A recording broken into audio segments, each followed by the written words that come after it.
episode 107 of Genn and Millie, where a Gen Xer and a millennial share the strength-based perspective through which they view the world.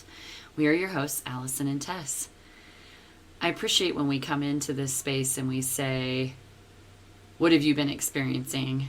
Mm-hmm. And we find alignment. Yeah. And I'm always grateful for that. I think that's part of the reason that we've been able to come together over the years. But we both operate in space of being coaches. Mm-hmm. And I even get uncomfortable with that word. I prefer the word guide. But we talked a little bit in the green room about some of the things that are coming up in our coaching dialogues. And I find it not ironic, probably a little bit more of, your context might love this, a pattern of behavior that we're noticing, that we both kind of notice, regardless of the generational differences. But I also think that the problems that arise or the struggles that people arise, that come out of those conversations are not new, right? So they're like generations of struggle, and yet we're in this space of being the coach or the guide to walk somebody through that. So I feel like I benefit from your coaching and always have in these dialogues, but also in your ability to, and the camaraderie and the trust that you help me to call things out as you see them. And we all need people to walk in that journey with us. Yeah, absolutely. I agree. And I think it's one of the connections that we kind of made in discussing. I wouldn't say I don't think I function as much in like a coaching capacity, but in a mentorship capacity and a formal teacher, professor capacity, which is odd.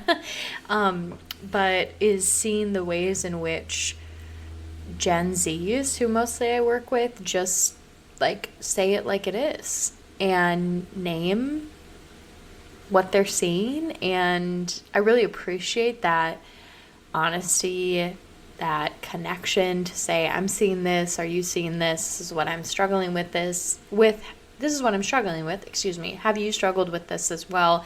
And I feel like there's just a lot more of an ability to be honest and open about struggles and about what you're going through. And so I think I've noticed that a lot. And I think when you think about the overarching structure of, like, why do we have meetings? Why do we have the agendas that we put together? It's our hope in a meeting that people will be honest. Yeah. Yet I think that's one of the hardest things to do. Mm-hmm. And I think that we all walk a fine line between how do we deliver a strength-based focus while also being real. Mm-hmm. And the dialogues that I've had recently with my coaching clients, and also with the people that I'm lucky enough to call my friends and family, there's just been a couple things that have popped up, and I wondered if some of those were popping up for you. One in particular is imposter syndrome. And imposter syndrome, in my definition, I don't have one in front of me. I probably should have done that before I got here. But for me, what it refers to is the voice in my head that says, who do you think you are, young lady? And I think whenever I come into a space of a definition of role or a definition of expectations, I might get in my head or my narrative of not being qualified. So whether that's being a great mom, whether that's being a fabulous sister, all the way to being director of engagement for a nonprofit, I can get into the headspace of I'm not qualified to do this job. Why would someone think that I am deserving of the role or capable of doing it? And imposter syndrome really can trap people. Yeah. Because not only does that lack of confidence get in their way, they're so busy contemplating how they're not qualified that they can't even aim their talent towards the goal or the task at hand. Imposter syndrome is something that I've had come up lately in a few dialogues, and I thought it might be a good conversation for us to have here. Yeah, agreed. I think there's a lot of, again, should have data in front of me. I don't have data in front of me. There are patterns around who I think everybody at any point in time everyone at any point in time has probably felt it to a certain extent, right? At some point in their life. But there are definitely patterns. Women tend to hold imposter syndrome much more regularly than men because of the expectations and the fact that the workplace is normed on male performance, right? On maleness. Younger people tend to hold it more than people that are more seasoned in a certain position or workplace, just because it's like they have all this experience and this knowledge and all of this training. I feel like generationally there is shifting though around that, right? Like the millennial generation mind feeling that a whole lot, and Gen Z busting out of that a little bit to say, I'm not going to be beholden to your norms or your expectations, and I'm okay with that, kind of an F the system kind of mentality a little bit. And so I think it's interesting to see the ways in which it shows up for different people, but I also think there are a lot of patterns in what's happening in the world, the rapid change that's occurring, and the ways in which this phenomenon of a mismatch between my internal self and my role or the position that I'm in, right? Of not feeling good enough, not feeling like I measure up, not feeling like I have the training or the expertise or the talent to be successful in this. It's interesting just to see how that's manifesting. And I think some of the Gen X and older are experiencing it in the realm of technology and feeling like I'm going to not have the same level of expertise or ease, and that can put us in a place of imposter syndrome when it comes to tech. Also, and I've been having lots of dialogue recently with friend groups in my age group regarding midlife and mid-40s and all the fun things that come with that, and the feelings of invisible. There's a really great Grace and Frankie episode. I don't know if you watched Grace and Frankie, but I dearly appreciated that show. Grace, who is Jane Fonda's character, is trying to check out at a grocery store, and the clerk looks right past her and helps a younger female. And Grace just explodes and is basically screaming, "Do you not see me?" And I think that in dialogues that I've had recently, not just with coaching clients or with teams that I work with, but with some of my friends in my generation, there's a feeling of, am I still significant? And how do I matter? And us Gen Xers are like rockers. Like, we feel like we should be relevant forever. And we're experiencing some of those things, like the fact that it's harder for us to drive at night. It's a legit thing. Got this rocker, badass Gen Xer who doesn't want to drive at night because now all of a sudden I have, issues with night vision that I didn't used to have, or I can't go anywhere without these readers. It's these feelings of, I'd say, aging, along with the reality of the things I used to be able to do with ease are harder for me. And so am I actually even in that imposter sort of brain space as to what I could do before, and feeling like the loss of skill has come part of that. So I think it's such a great thing to ponder when it comes to the generational differences, but also with strengths. Absolutely. I feel like woo, when below the line, can fall very quickly into imposter syndrome based on the opinions of others. Yeah. I can imagine that a strength like maximizer might feel at times, if I can't get to a standard of excellence, do I feel like I'm faking it to make it, which can lead to that kind of imposter syndrome. But I think for our listeners, we have such a variety of generational differences and also strengths. A great question to ponder. Absolutely. I know. I think I think any strength could really manifest in the context of imposter syndrome, especially when it's below the line. I mean, my first thought went to thinking themes and all the thinking themes that I have, and overthinking my own internal dialogue compared to my behavior, compared to the expectations of a role or a position, and how that could easily lead one to feel like they have to rely on external sources in order to be assured that they're capable of doing the job. I mean, not even just like in a professional sense too. I'm like personally, right? Like something goes wrong in my friendships or my relationships, I go to Google. I go seek out like therapists on TikTok, like, or Instagram Reels, like to say, what do they have to say about things like this? Like, how can I repair this, or how can I work to fix this, rather than believing and trusting my own instincts in terms of how to navigate a particular situation. So I think it goes beyond just like a professional role, and even personally.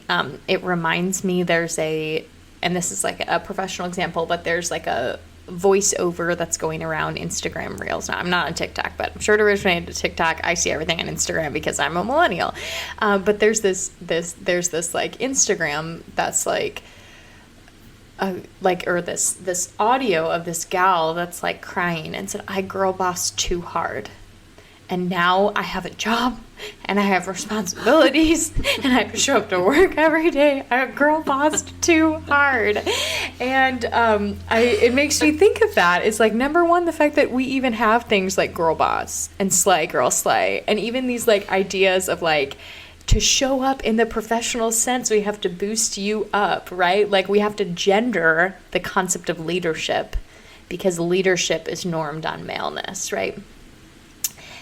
But also this idea that in order to continue in that space, you have to continue to perform, right? And yes. Performance in and of itself, if you feel like you have to perform, there's something innately then, I think, like implicitly behind that idea that you have to keep performing as girl boss, quote unquote, right? Mm-hmm. Is this idea that it's not naturally a part of who you are, right? Which then gets you into the cycle of imposter syndrome, that I got to keep showing up and I got to keep putting this face on and I got to keep, in the sociologist Irving Goffman, right? Like put my mask on, my preservation of everyday self in society, right? Like I got to show up in a certain way because that's what's expected of someone in this position, right? Which I think is then imposter syndrome, right? But it also begs to the question of these sorts of conversations we have, where what does it look like to be your like radically, totally, authentically awesome self? And how do you show up in a position like that as your total, authentically awesome self when society, the workplace, the industry, your coworkers, even yourself puts these expectations as to how you ought to show up, which aren't going to align perfectly with who you authentically want to show up as in that space. And I will tie that directly to what you just said by being influenced by Instagram. So I also find as a battle, I have a lovely coaching client who he and I recently, I said, what is the most surprising thing that you've had to deal with as a manager?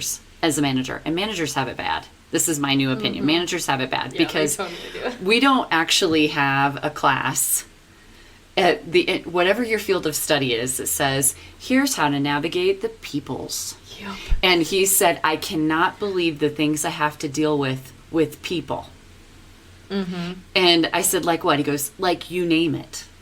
So we had this really lovely dialogue. And what I've noticed about in those conversations is that there's so many leadership styles out there that you think you should fall into one of them or follow this method, that to be authentically your own leader is really, really hard. First of all, you don't know what the hell you're doing. And secondly, you've got a bunch of people who are saying they do. Mm-hmm. So the caution that I have found recently is what you and I know to be the flavor of the week. Yep. And, I watch myself sometimes when I mention Brene Brown a lot. I've picked up on a couple eye rolls recently. And I'm like, oh, are we tired of Brene? And we're tired of Brene. So I've noticed a couple eye rolls about Brene.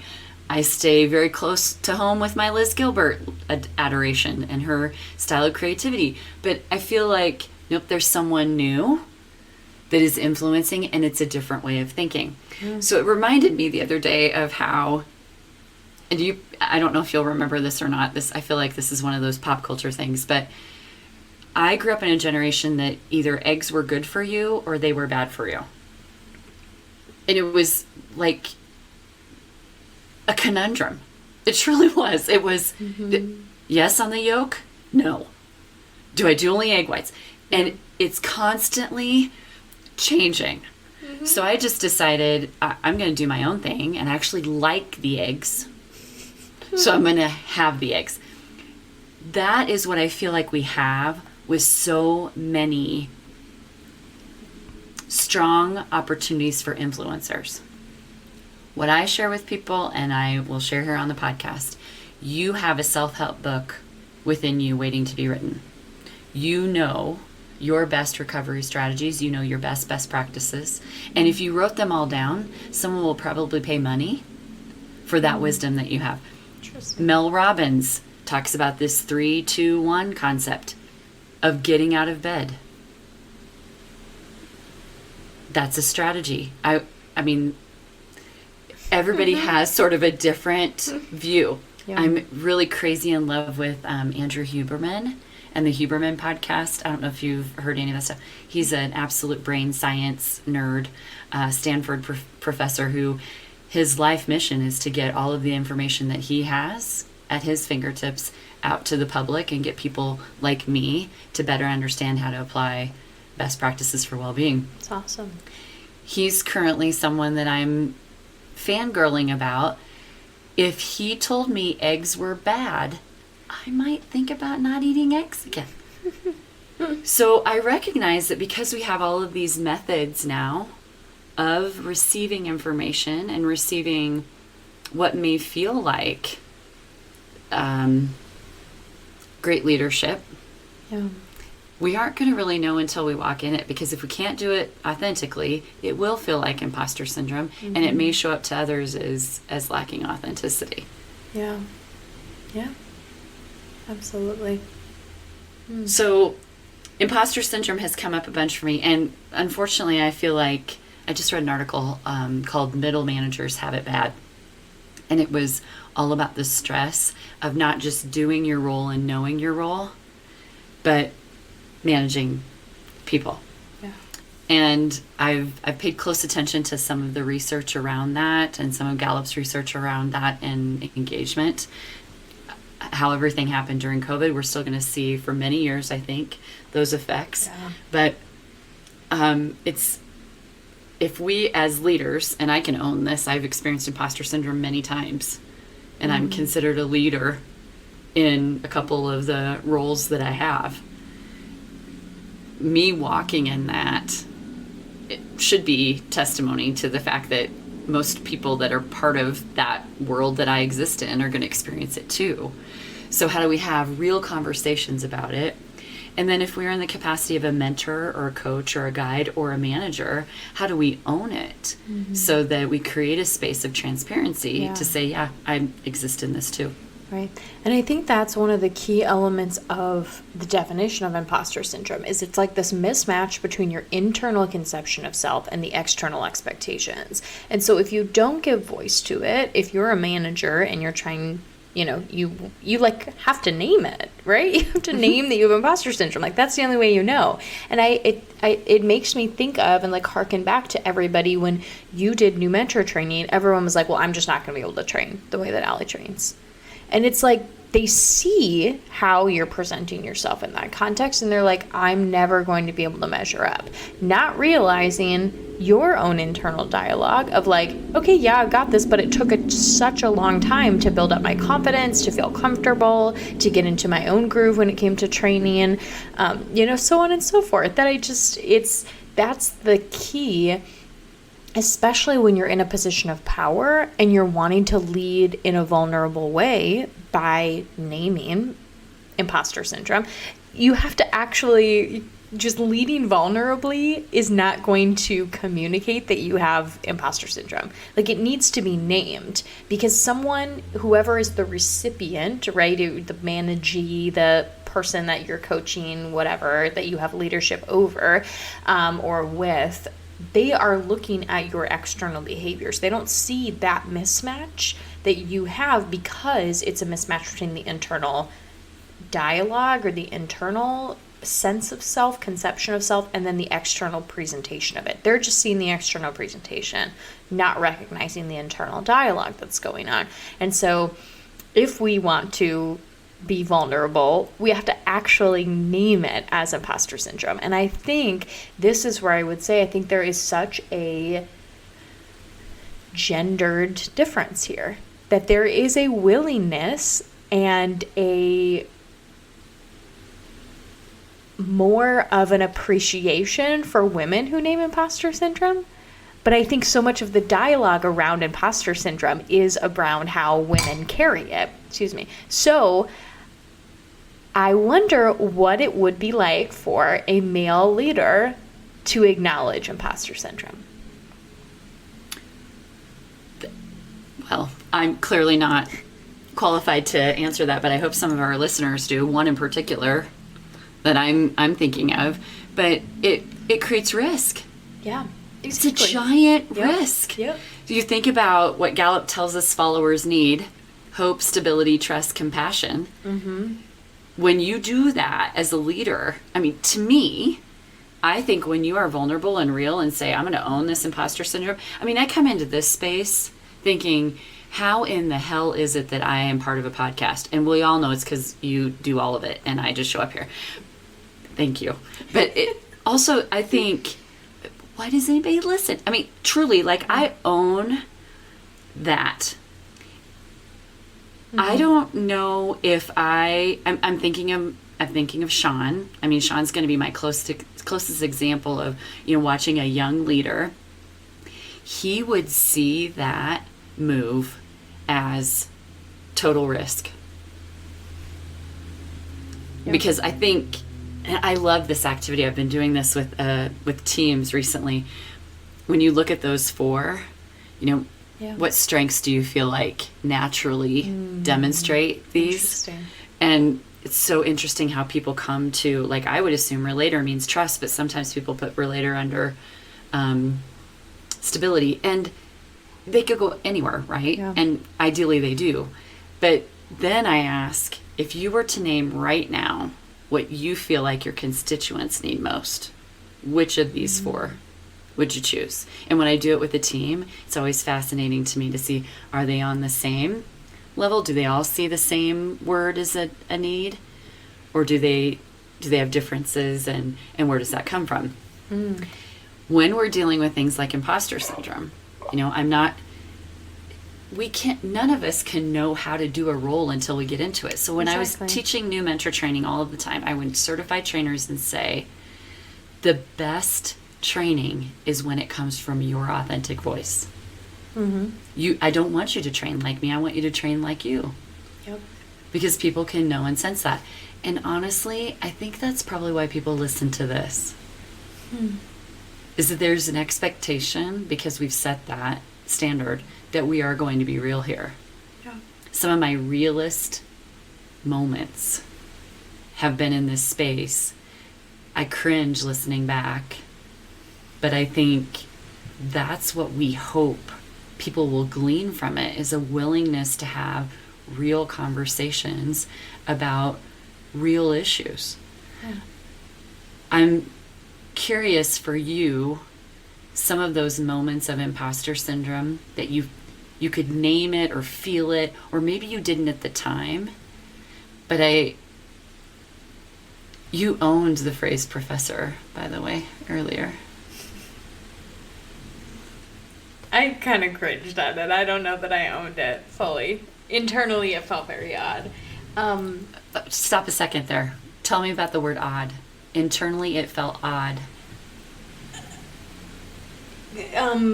Imposter syndrome, right? It felt like there was dissonance between carrying that title and who I am. even though it's so who I am, right? Even though I love it, it's like that. I've always, and I feel like, so this is a good example, and this is one that like came to mind when you said like, tell me examples of when you felt imposter syndrome. It's definitely that. I think, I don't know that there are many times and many professions in which there is such a quick and drastic shift.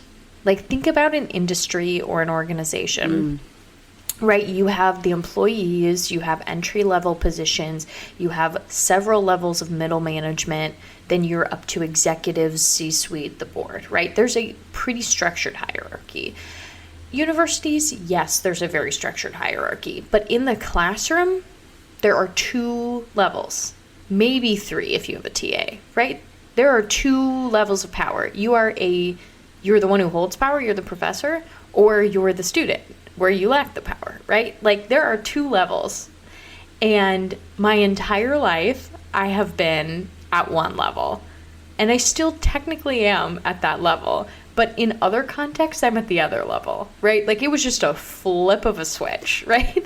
And so that's where, like, even though I've been building up to it, even though I've been teaching informally in other contexts, even though I've always, and you called me forever Professor Tess, right? Like, even though it's something I'm working towards, I don't know of anything super comparable to that quick of a flip of a switch, right? Except in the context of education, where you are a student, maybe you spend time as a student teacher, not in academia, but maybe in K-12, and then you become the teacher, right? Then you are the one responsible for everything. So that's where I just wonder contextually also how imposter syndrome plays out based on the role, on what it looks like to be in a place of leadership, to be in a place of power or management when you haven't been in the past. So, well, of course, my brain went right to what could be some other examples of this, and I would love for our listeners to think about that. The quickness in which you move from student to teacher. Also, there's a big part of this related to your strengths, of course. Your learner loves being the student. yeah. And that's what makes you a rock star professor. That is what makes you a rock star professor, is you are in the learning with. The greatest teachers are in the learning with. Yeah. So you're not talking at, you're not teaching at, you're learning with. The first thing that came to mind, if I was to think of something for me in my life that was a very quick and for sure imposter syndrome, it was parenthood. I mean, It's a good one. Yep. I, again, say many times, Lauren was basically raised by wolves. I mean, we had no idea what we were doing, and Does any parent, though? Right, well, does anybody? First-time parent? I'm going to guess a lot of parents out there will say no, but I really didn't know what I was doing, and I didn't want to say so. So I remember thinking about, like, really careful with the questions I asked of the seasoned mothers that I knew. My mother-in-law. Interesting. My moms. My godmother, Aunt Meg. I remember Lauren was... Mike and I got the stomach flu really bad. Lauren was an infant. I did not want to tell anybody. I called my Aunt Meg, who's my godmother, and said... like, we're so sick we can't even take care of her. And Aunt Meg's like, we got her. I didn't tell, like, the moms. And, you know, I think about some of the things that I leaned on other moms who I trusted who also were vulnerable with me. I think about the moms group that I had where we were to bring a salty snack, a sweet snack, and an adult beverage. And we would sit around in an apartment complex, like rec room, and just talk about how horrific it was to parent. And I leaned on them, you know, and they didn't really probably know what they were doing either, but there was that sacred space of, oh, you're an imposter too? Thank you for welcoming me into this moms group that's actually a bunch of us don't know what we're doing in middle management. We don't know what we're doing.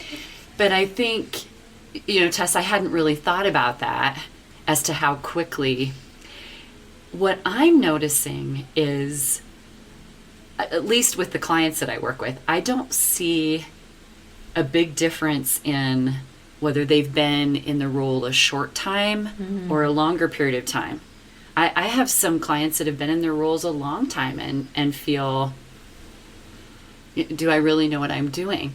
Yeah. I think the other part to that is clarity in outcome. Yeah, 100%. Yeah. So as a manager, what I would want to have are happy people who have high well-being, but that's based on my strengths and my values.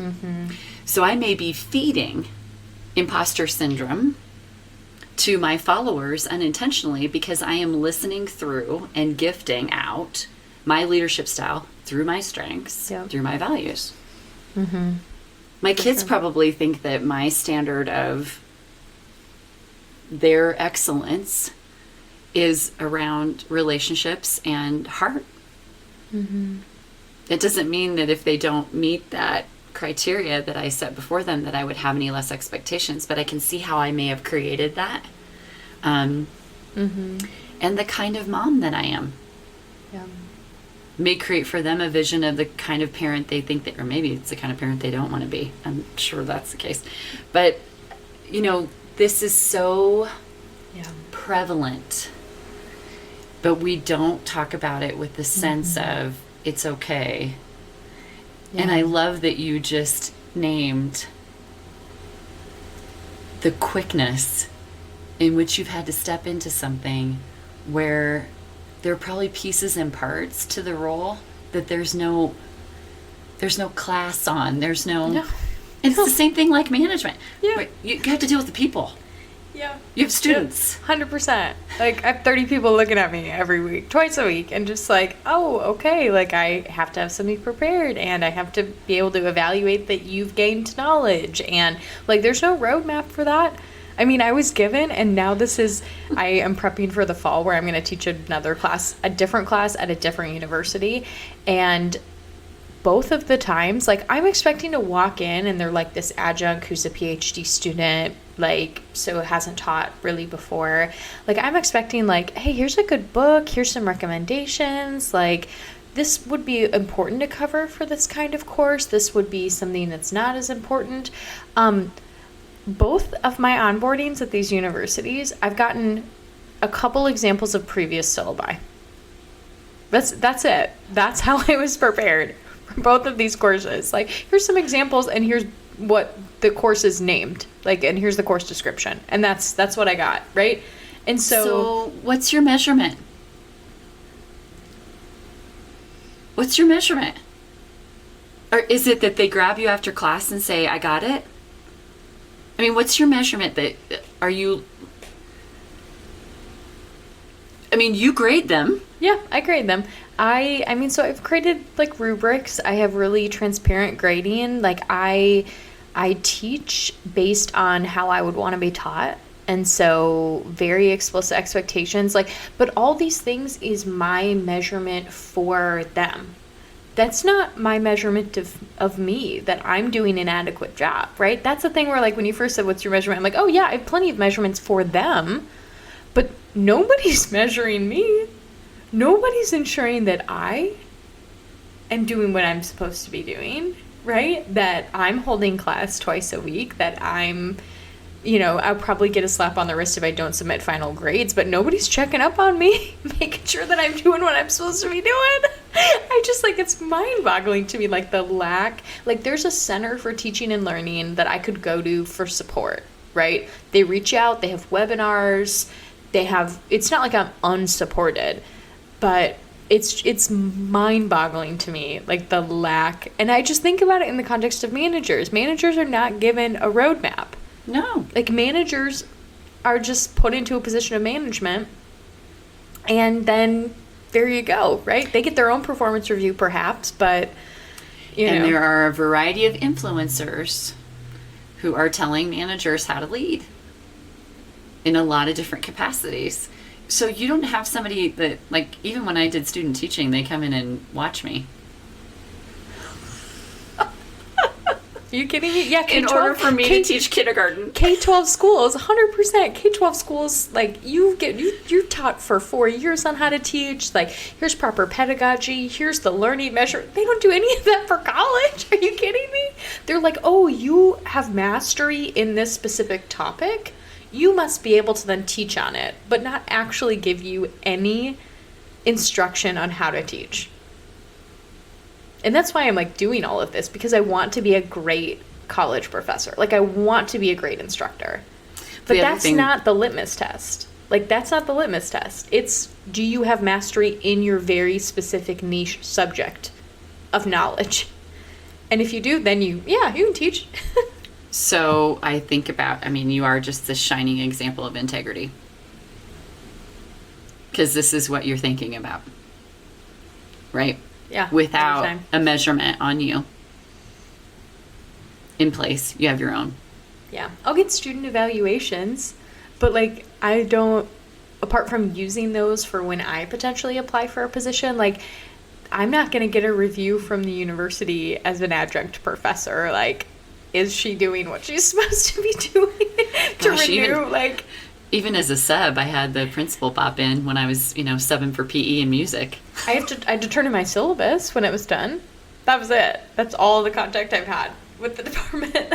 It's crazy. It's mind-boggling. But okay, so I will say that I think one of the things that I've been thinking about a lot, both professionally and personally, is when it comes to imposter syndrome, I think imposter syndrome is really closely tied to perfectionism. And we talked a little bit about this in the green room. It's closely tied to a meritocracy and a meritocratic-based system that says you are worth the value of your production, of what you give, of what you can produce, of what you create, so on and so forth, right? And so, because that's the litmus test, which we can have a whole nother episode about the fallacy of the meritocracy, but because that's the litmus test, like the work that we produce or the work that we do, so much of, I think, our identities get wrapped up into producing successfully. And that's where the pressure to perform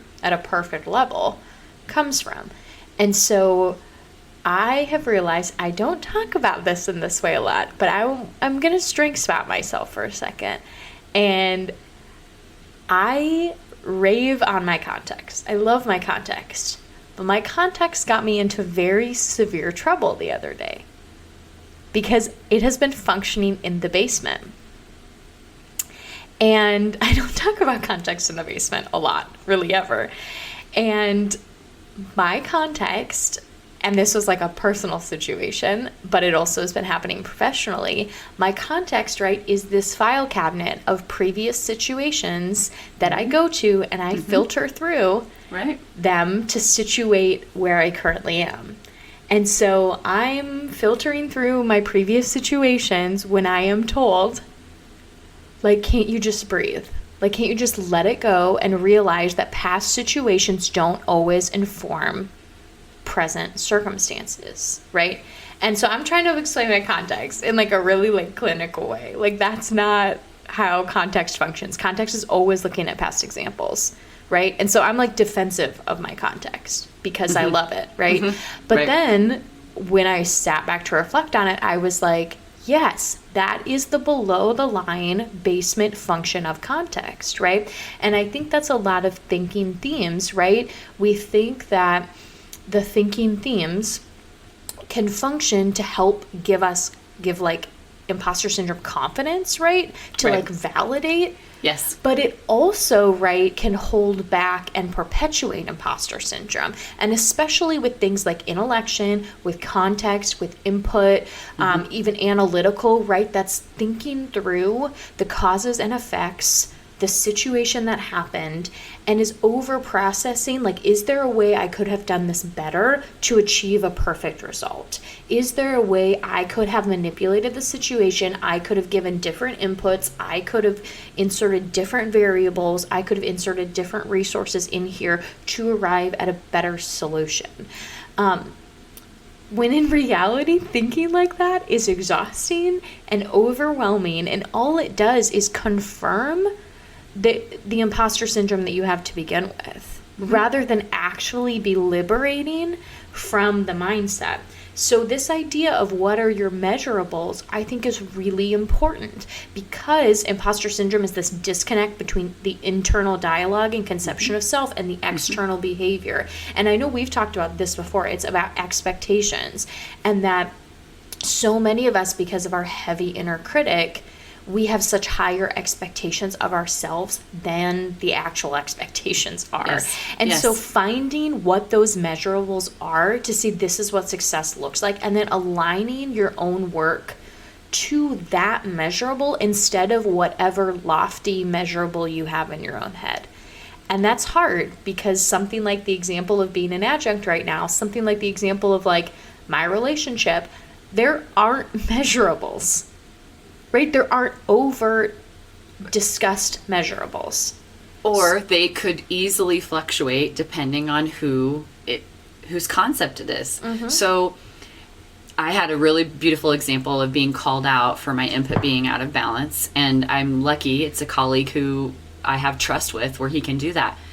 But what I found in that description, my input, when it is if it's overextending, okay, so below the line, operating below the line because it's being overused. When I get too much information, it's like a trap door to my number 6 of achiever. So it starts to go below the line, and then achiever's like, oh, I've been sitting over here on the bench waiting for you to use me, my 1 executing theme in my 10. Would Call you me please up. call me up? And then achiever believes I must do something with this information. And because we are a society that wants productivity and outcomes that look like built widgets over here, and that's what we measure, I feel stuck because I'm not producing. I don't feel like I'm producing anything if all I'm doing is thinking, when actually the best of me is my strategic thinking themes. Yeah. So when I can build strategy and I can articulate that strategy, but you've got a theme like input who's just being overfed information, trapdoors, achiever just jumps right up, and achiever's like, oh, I must do something with this information. And that's where I get in massive trouble. Because it isn't honoring the strategic thinking themes. It gets in the productivity. What widget will come of this? What did you actually produce, Allison? That's where value is. And my inner critic gets completely out of line because the best of me is in those thinking themes. The trap door to thinking I have to do something when I get too much info. Yeah. It was a great call out. And I had to sit with that for a bit. Again, as we talked about this many times, being open to feedback. Yeah. But I think outcomes and naming those, there's so much specific, you know the word I want, specificity. That has to be an internal dialogue of us naming, and what does success look like for me? Yep. That is massive work to avoid imposter syndrome, because we have viewpoints of this is what a manager looks like, this is what a mom looks like, this is what a professor looks like. And the more that we have influencers who feed, this is what leadership looks like, it makes it very difficult for people to be authentic and actually in their strengths and talent in their own way. Absolutely. Yeah. I guarantee you are teaching from a place of integrity, but from the viewpoint, I think that's the best thing, that the group that you have, the students you have, they are getting the best possible learning experience because you are in it as a student. I just think you couldn't have a better professor than someone who is in it as a student, because you're with the genius and the beauty of learning, not teaching necessarily, but the learning. Yeah. You know what I mean by the difference? Absolutely. Yeah. Yeah. And you do that so well, but like that's why I've been calling you Professor Tess since you put the lab coat on. You want to be in the you're just like experiencing it with the person. Yeah, I mean, I talk about when I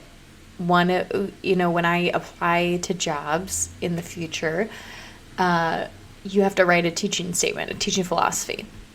And right now, I am testing out a teaching philosophy that is about sharing power, Search Institute, that is about co-creating and co-meaning and co-learning together in the classroom. There is inherently a power differential in the classroom. And so finding ways in order so students, right, feel empowered to learn on their own rather than simply receive information and process that information, right? So that's been interesting. And I, in conversations with people, with many people who have different beliefs on learning styles, it's been really interesting to say, like, no, I go to a college class to, like, listen to the professor lecture. And so to kind of try and find that balance, right, of being trusted as the expert, quote unquote, right? Definitely not an expert at this point in time, but also wanting students to be empowered in their own learning and their own lines of inquiry has been kind of an interesting way to balance. It's been trying to find an interesting balance, if that makes sense. Like, I 100% I'm with you, right? But there are also then expectations of the system that is higher education, where you're expected to sit and you expect a classroom to be like a professor lectures to you on their expertise, right? And so trying to find and set expectations differently for what a learning environment looks like rather than a lecture environment has been a little bit of the class has been great, but I've just had, like, lots of interesting dialogues about that, right? And that's been... You said earlier, you teach the way that you want to be taught. Mm-hmm. For sure. But I also recognize that not everyone likes to be taught in the same way. And that's where my individualization can get into the basement, right? It's like even today, for example. So I taught today, and we were talking about... people who have been sexually minoritized by power structures, so LGBTQIA plus community, trans folk in the U.S. So we listened to a clip of an NPR Hidden Brain episode, and it was like an NPR story that took part of the Hidden Brain episode as a story, and it's like a whole podcast episode, but it was about the massive shift in public opinion and public support for same-sex marriage and how that has led to, like, it was the 1988 General Social Survey that reported 11% of the United States in 1988. 11% of the United States supported same-sex marriage, right? And then the 2018, right? So we're talking 30 years after? 69%. Nearly 70%. Like, it's one of the most dramatic shifts in public opinion that has ever been recorded in the General Social Survey, right? This huge survey on the United States, people in the United States, American views, opinions, behaviors, actions, so on and so forth. So the way too much context, so way too much background for this one example. But I'll show video clips every once in a while in class, and you've got the images. I always put on closed captioning so they could read along with it. So this was an NPR story, so it was a radio story, right? So it's just a listen. There's no visuals with it. So me being me, because of my high individualization, I'm like, well, I'm going to scroll down because there's a transcript of it. So I'm going to follow and manually scroll for 7 minutes while they listen to this so that they can read along if they choose to do so rather than just listen. Which, like, yes, a positive thing. Yeah, very, because the other topic I hoped we would get to, and we get to it in one of our next, is the biggest struggle we have as leaders is communication. And it's clarity of communication. So we all hear different messaging, right? So to be an active listener, level 1 is where I'm listening to respond. Level 2 is where I'm like actually feeling what you're saying to me. And level 3 is I'm noticing everything else that's happening around me. To listen in a meeting or in class at level 3 active listening is relatively impossible. You've got to be showing up 100% your best self. No distractions, no stress. You did not have an issue getting your car parked. You did not have an issue finding the classroom. You did not have an issue hearing the material. And you also don't have other things on your mind. So when you are providing the transcript plus the sound, like you're doing everything you can to ensure the accurate messaging. I think I may have mentioned this, but I did this recently with the team. Mary Had a Little Lamb. Everybody knows that nursery rhyme, right? So I say it, and you already go in your head. Any nursery rhyme. Yep. I then say, okay, Tess, what are 1 or 2 takeaways from Mary Had a Little Lamb? You want me to respond? Yeah. Oh, Takeaways. Takeaways? The fleece was white as snow. Okay. And if you were to go and tell somebody in just a 1 sentence what happened, what would you say? I would recite. I would the whole recite thing. it. Yeah. The whole thing? Okay. So your leadership style, that's what you heard, and you would articulate the whole thing.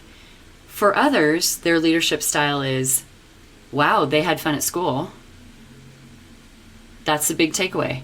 That they followed her, they had fun at school. Depending on your strengths. I've got a leader with high deliberative analytical. He said, risk. Who takes animals to school? Did anyone think through this? So your takeaways from clearly a few sentences, the telephone game of I'm articulating this information back to the team. So today you give me that example. You know what I heard first and foremost is your reference to Hidden Brain. You love that podcast. I do. That is, so if I was to take one takeaway of what I really heard, I love when you reference it because you light up in all the ways because you love such a good podcast. Okay. So that's kind of, I know I didn't do a great job getting to the point of that, but we have to be in such a present place to be actively listening, let alone what we take and gift out with that information. So as a leader or as a teacher, we're constantly thinking about what do people actually hear? In the content that you give, what do they actually walk away with? And at least in my experience as a coach, I'm hearing a lot of, I didn't know communication would be this hard. It seems like everything is clear, but no one seems to get the same message. Yeah. And that's a good reminder, right? And I think, especially based on people's strengths, that I think something I've really been learning lately is that because of my strengths, I hear something once and I'm okay. I hear something once and I run with it. I'm like, you don't need to tell me twice. I got the info. I'm good, right? But in the context of leadership, so I keep doing this. I'm like, we have our final paper coming up due in a few weeks. It's reviewing the expectations regularly. I'm like, okay, we've gone over this 1 page online that details all the explanations of the paper, but we're going to keep doing it so that the expectations are really clear. How you're evaluated is really clear. You know what to expect in terms of how you'll be evaluated and what I'm expecting from you in terms of a final assignment. And so this reality that I don't feel like I should need, the information's up there. We've gone over it in class once, but this is even a helpful reminder of clarity in communication isn't just clarity in the actual words you use. It's also repetition, right? Because that's acknowledging the reality that not everyone is in the capacity for level 3 listening when you present it the first time. Right. But we don't want to take the time to do that. And the other piece, Tess, that's a clear example of how you walk in integrity in your role as a professor. You want your students to succeed. Yeah, for sure. That's again. I feel like that's pretty standard, but you're right. I guess not every professor is cares about that as an expectation. You are setting them up for success by reminding. And I think that that's the piece when it comes to, strengths awareness, imposter syndrome. So if I'm operating above the line, below the line, if I'm operating in or out of imposter syndrome, I may not have the clarity of the message that I need to be able to gift out to all of these magical humans who are listening. This would be a great example of it. I'm trying to do the Mary Had a Little Lamb thing and clearly not going the right. I'm like, sorry, I had no idea where you were going. I didn't get it. I'm trying to say Mary Had a Little Lamb in my head because I didn't remember all of it. That is the key piece that I've found when I've done this activity. So what ends up happening is, so I say this to a leader, what are your takeaways? And then go deliver this to your team. They go back to the team and say, hey, you know that Mary Had a Little Lamb nursery rhyme? These are my takeaways. They aren't listening to any of it because they're reciting it in their head. Yeah. They're not listening to any of the actual exercise. And that's why I do a lot of this check for understanding when I teach. And what did y'all hear me say? I mean, I'm sure everybody thinks, what are we at kindergarten level, Allison? But repeat back to me what you heard me say. Mm-hmm. And sometimes it's a reminder to me that I'm not communicating it at all. Mm-hmm. This podcast is a brilliant example of that. I listen back, I don't finish sentences, and I have a track that is an absolute figure 8 disaster train wreck of trying to communicate information. And yet, I think I've said what needs to be said. I've learned that the hard way in this space, that what I say can be heard many different ways than the way that I meant it. Yeah. And this is why we have attorneys. This is why we have attorneys. Oh gosh. Okay, so to wrap up our conversation, I think takeaways or action items for listeners would be to reflect on imposter syndrome. You know, in what places have you felt it? Are you currently feeling it? Are there certain contexts or roles in which you feel it more than others within your life? Which of your strengths do you feel like really feed into that? Are there strengths that are below the line or in the basement that are really kind of maintaining and perpetuating your feelings of imposter syndrome? And then 3, one of the antidotes to imposter syndrome is ensuring that there's very clear measures of success, very clear indicators and expectations of what success will look like. And so if you feel like you don't have those in that context, spend the time to create them. Could even be really simple. Use the SMART goal framework as a starting point if you feel like you need somewhere to start. To create some short-term and long-term goals for that role, to say what would it look like to be successful, and then how can I match my internal beliefs with these external expectations that have now been set. Did I miss anything? I don't think so. Okay. Alrighty. Well, with that being said, I want to thank everyone for tuning into episode 107 of Genn and Millie. If you enjoyed today's conversation, consider sharing this episode with a friend. To interact with us and share your responses to the questions we pose, the easiest way to do that is by giving us a follow on Instagram at Genn and Millie. That's at GENNANDMILLIE. Until next time.